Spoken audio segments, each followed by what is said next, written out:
नमस्कार, clean news UP में आपका बहुत बहुत स्वागत है। चलिए देखते हैं शाम तक की 10 फटाफट बड़ी खबरों को। इससे पहले आप न्यूज को कहां से देख रहे हैं हमें कमेंट में जरूर बताएं। साथ ही वीडियो को लाइक करना बिल्कुल ना भूलें। कानून व्यवस्था को लेकर एक्शन में योगी सरकार। उत्तर प्रदेश में कानून का राज कायम करने के लिए योगी सरकार आए दिन बड़े फैसले ले रही है। इसी बीच राज्य में नए थानों की स्थापना के साथ साथ बड़ी पुलिस चौकियों का उच्चीकरण कर उन्हें थाने का दर्जा दिया जा रहा है। योगी आदित्यनाथ के निर्देश पर गृह विभाग ने 10 नए थानों का मंजूरी दी है। इन थानों के लिए नए पदों का सृजन भी किया गया है। प्रदेश में कानून व्यवस्था की मजबूती के लिए ये कदम उठाया गया है। इस संबंध में प्रदेश के प्रमुख सचिव गृह संजय प्रसाद ने बताया कि आज पुलिस कमिश्नरेट आगरा के तहत 3 तथा कानपुर के तहत 1 थाने के अलावा विभिन्न जिलों में 6 नए थानों की स्थापना को मंजूरी दी गई है। ऊर्जा क्षेत्र में 40,000 करोड़ रुपए का योगी सरकार ने रखा निवेश का लक्ष्य। उत्तर प्रदेश में अगले 5 वर्ष में बिजली की खपत में जबरदस्त वृद्धि देखने को मिलेगी। दरअसल मुख्यमंत्री योगी आदित्यनाथ ने प्रदेश को $1 ट्रिलियन इकोनॉमी बनाने के लक्ष्य को हासिल करने के लिए कई बड़ी कंपनियों को प्रदेश में निवेश के लिए आमंत्रित किया है। इसके लिए योगी सरकार काफी रियायतें भी दे रही है, जिसे देखकर देश ही नहीं विदेश की नामचीन कंपनियों ने प्रदेश में निवेश के लिए अपनी रुचि दिखाई है। ऐसे में कंपनियों के आने से प्रदेश में बिजली की खपत बढ़ना लाजमी है।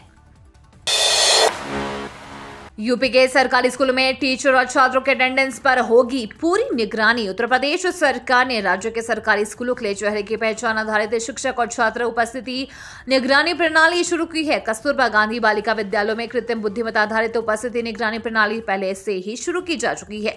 स्कूली शिक्षा के महानिदेशक विजय किरण आनंद ने कहा, फेस रिकॉग्निशन टेक्नोलॉजी का 2 गुना उद्देश्य होगा। सबसे पहले ये उन शिक्षकों को प्रोत्साहित करने में मदद करेगा जिनके कक्षा की लेन देन गुणवत्तापूर्ण शिक्षा में गेम चेंजर के रूप में उभरे।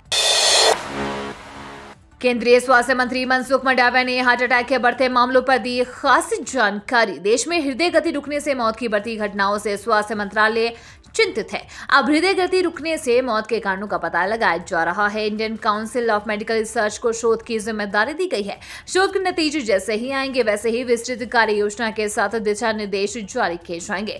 केंद्रीय स्वास्थ्य मंत्री ने कहा कि हृदय गति रुकने से युवाओं की मौत बेहद चिंताजनक है। इस तरह की दिक्कत पहले बुजुर्गों में होती थी, लेकिन अब स्वरूप बदल गया है। युवा भी चपेट में आ रहे हैं। उन्होंने कहा कि केंद्र सरकार अब प्रदेश सरकारों के साथ मिलकर टीबी मुक्त भारत की दिशा में काम कर रही है। 2025 तक भारत को टीबी मुक्त बनाना है। सेफ सिटी के तहत लगेंगे 1000 और हाईटेक कैमरे। कानपुर में मुख्यमंत्री योगी ने ऐलान किया था कि सेफ सिटी योजना में शामिल कानपुर में सीसीटीवी कैमरों का जाल बिछाया जाएगा। इसके मद्देनजर कानपुर स्मार्ट सिटी लिमिटेड ने तैयारी शुरू कर दी है। सेफ सिटी परियोजना के तहत शहर में 1000 और कैमरे लगेंगे। आर्टिफिशियल इंटेलिजेंस सिस्टम और फेस रिकॉग्निशन कैमरों की मदद से अपराधियों की पहचान हो सकेगी। बैंकों, विभागों, बाजारों आदि में लगे सीसीटीवी कैमरों को भी स्मार्ट सिटी के कंट्रोल रूम से जोड़ा जाएगा।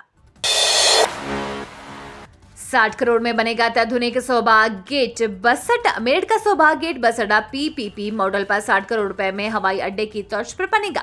11,500 वर्ग मीटर एरिया में भूतल से बसें चलेंगी। ऊपरी तल पर shopping mall, restaurant, hotel, multiplex आदि होंगे। मुख्यालय ने 60 करोड़ रुपए में सौभाग्य गेट बस अड्डा बनाना तय किया है। रोडवेज ने टेंडर प्रक्रिया शुरू कर दी है। मंडलायुक्त सिल्वा कुमारी जे ने सौभाग्य गेट बस अड्डा का निरीक्षण किया। क्षेत्रीय प्रबंधक से अत्याधुनिक बस अड्डा के लिए प्रस्तावित सुविधाओं के बारे में जानकारी ली। क्षेत्रीय प्रबंधक ने बताया कि लेआउट प्लान के बारे में बताया। बस अड्डा पीपीपी मॉडल पर हवाई अड्डा की तर्ज पर बनेगा। हर गर्ल्स कॉलेज में बनेगी टीम। उच्च प्राथमिक से लेकर माध्यमिक विद्यालयों तक के लिए योजना। यूपी के उच्च प्राथमिक व माध्यमिक स्तर के गर्ल्स कॉलेजों के छात्राओं की फुटबॉल टीम तैयार की जाएगी। इनके बीच ब्लॉक, जिले व राज्य स्तर पर प्रतियोगिताएं भी कराई जाएंगी। इसकी कार्य योजना शासन स्तर पर शिक्षा विभाग में तैयार हो रही है। इसके लिए विद्यालयवार कोच की व्यवस्था की जाएगी। छात्राओं के लिए जर्सी, जूते आदि जरूरी सामग्री की व्यवस्था भी रहेगी। प्रति टीम एक बजट भी तैयार होगा। योजना में खेलकूद से जुड़ी कुछ प्रोफेशनल संस्थाओं का सहयोग भी लिया जाएगा। जेल में कैदियों को हुनरमंद बनाएगी सरकार। प्रदेश की जेलों में बंद बंदियों को हुनरमंद बनाने की तैयारी है। प्रयागराज की सेंट्रल नैनी जेल के बंदी और बाल सुधार केंद्र के बच्चों को काबिल बनाने के लिए सरकार की तरफ से प्रशिक्षण की शुरुआत की गई है। प्रदेश की योगी आदित्यनाथ सरकार चाहती है कि जेल में सजा काट रहे बंदियों को सम्मानजनक जीवन मिल सके। इसके लिए बंदियों को जेल में बंदी के दौरान ही विभिन्न व्यवसायों के लिए प्रशिक्षित किए जाने की तैयारी की गई है। इसी कड़ी में प्रयागराज के नैनी सेंट्रल जेल में बंद 104 कैदियों को हुनरमंद बनाने के लिए प्रशिक्षण शुरू किया गया है। 50 बंदियों को कौशल विकास के स्किल कोर्स का प्रशिक्षण दिया जा रहा है। पीएम मोदी आज करेंगे राष्ट्रीय यूनानी औषधि संस्थान का लोकार्पण। गाजियाबाद के राष्ट्रीय यूनानी औषधि संस्थान का लोकार्पण आज प्रधानमंत्री नरेंद्र मोदी वर्चुअल करेंगे। इसके साथ ही वे अखिल भारतीय आयुर्विज्ञान संस्थान पणजी राष्ट्रीय होम्योपैथी संस्थान का भी अनावरण करेंगे। एम्स की तर्ज पर गाजियाबाद में ये यूनानी हॉस्पिटल कमला नेहरू नगर में करीब 10 एकड़ जमीन पर बना है। इसके निर्माण पर कुल 382 करोड़ रुपए खर्च हुए हैं। मरीजों के लिए 200 बेड की सुविधा है। बच्चों और महिलाओं के लिए पीकू नीकू वार्ड है। रोजाना ओपीडी में 1000 से ज्यादा मरीज आ सकेंगे। इस संस्थान में 5 operation theatre, maternity wing, MRI, CT scan, blood bank, digital x-ray, pathology lab जैसी सुविधाएं हैं।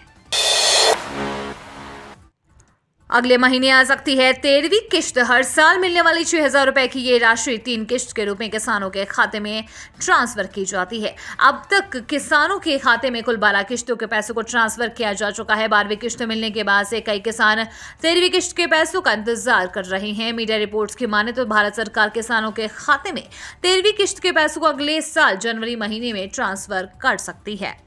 ये तो थी शाम तक की बड़ी खबरें। रोजाना उत्तर प्रदेश की ताजा खबरों के लिए क्लीन न्यूज यूपी को सब्सक्राइब कर बेल आइकन को दबाना बिल्कुल ना भूलें। धन्यवाद।